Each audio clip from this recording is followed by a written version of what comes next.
आगे बढ़ते हुए बड़ी खबर जयपुर से आपको बता दें, प्रदेश की 247 मंडियों में 1 जुलाई से हड़ताल होगी। कृषक कल्याण शुल्क और मंडी टैक्स का विरोध होगा।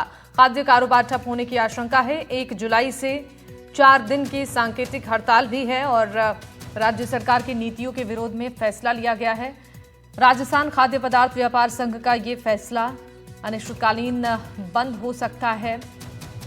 इसको लेकर भी फैसला लिया जा सकता है। राजस्थान की 247 मंडियों में 1 जुलाई से हड़ताल होगा। खाद्य कारोबार ठप होने की आशंका है। कृषक कल्याण शुल्क और मंडी टैक्स को लेकर विरोध हो रहा है। राजस्थान की 247 अनाज मंडियों में 1 जुलाई से 4 दिन की सांकेतिक हड़ताल की घोषणा कर दी गई है।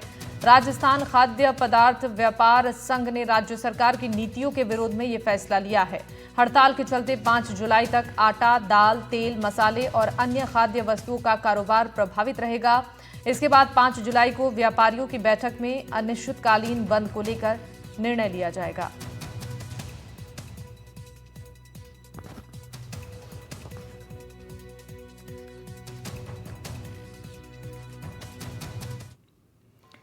और इसी कड़ी में हनुमानगढ़ टाउन की मंडी व्यापारियों ने भी बंद को पूर्ण समर्थन की बात कही है। व्यापारियों का कहना है कि प्रदेश सरकार द्वारा एक ही व्यापार पर दोहरा कर लगाया जाना कानून की मूल भावना के विरुद्ध है और यह खाद्य व्यापारियों के लिए अस्थिरता और नुकसान की स्थिति पैदा कर रहा है। कृषक कल्याण फंड और मंडी टैक्स के विरोध में व्यापारी लगातार विरोध प्रदर्शन कर रहा है। सरकार से लगातार व्यापारी ये मांग कर रहा था कि कृषक कल्याण फंड जो कोरोना के अंदर शुरू किया गया था, 0.5% की दर उसके अंदर रखी गई थी, उसको खत्म करने की मांग को लेकर पूरे प्रदेश भर के व्यापारी लगातार सरकार से मांग कर रहे थे। लेकिन अब जब सरकार 1 जुलाई से इस कृषक कल्याण फंड में जो 0.5% टैक्स था उसको बढ़ाकर 1% कर रही है, उसके विरोध के अंदर अब व्यापारी आर पार की लड़ाई के मूड में नजर आ रहा है। मेरे साथ यहाँ पे एक व्यापारी है मौजूद, इनसे बात करते हैं।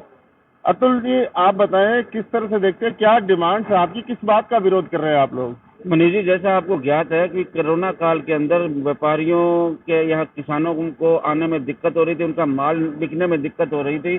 तो उस वक्त उनकी सहायता के लिए सरकार द्वारा एक कृषि कल्याण कोष जो लगाया गया था, 50 पैसा प्रति सैकड़ा के हिसाब से लगाया गया था। उसका अब सुनने में आ रहा है, उसको लगातार हमारे द्वारा ये कहा गया कि भी कोरोना चला गया है, सब कुछ व्यवस्थाएं ठीक हो गई हैं, तो अब इसको हटा दिया जाए। परंतु वर्तमान सरकार उसको अब मैंने से 1% करने को तैयार हो गई है। हटाने की बात अलग है, परंतु अगर आप इसको सिर्फ 1% देखते हैं तो ये गलत है, क्योंकि 1.6% पहले भी है, तो ये लगभग 3% हो जाएगा, जिसकी मार व्यापारियों पे तो पड़नी पड़ रही है, किसानों पे भी पड़ रही है। क्योंकि जो माल व्यापारी लेते हैं तो वो अपना कैलकुलेशन करके लेते हैं, तो उसका दाम अगर वो उसको इंक्लूड करके लेंगे, अगर ये सरकार टैक्स नहीं लेती है तो व्यापारी भी ऊंचे भाव में किसान की फसल लेने को उतारेगा।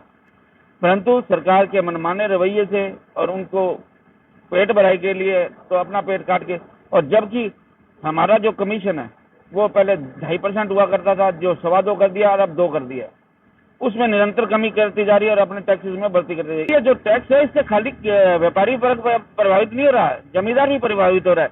उनके हितों के लिए उनका माल ऊंचा बिके, ताकि टैक्सेस कम होंगे तो व्यापारी माल ऊंचा लेगा, तो उनकी आमदनी भी बढ़े, इसके लिए उनको हमारा सहयोग करना चाहिए। व्यापारियों का साफ तौर पे कहना है कि जिस तरह से कृषि कल्याण कर जो फंड था उसके अंदर अभी तक सैकड़े के पीछे 0.5% जो टैक्स लगाया जा रहा था, उसको 1 जुलाई से 1% किया जा रहा है।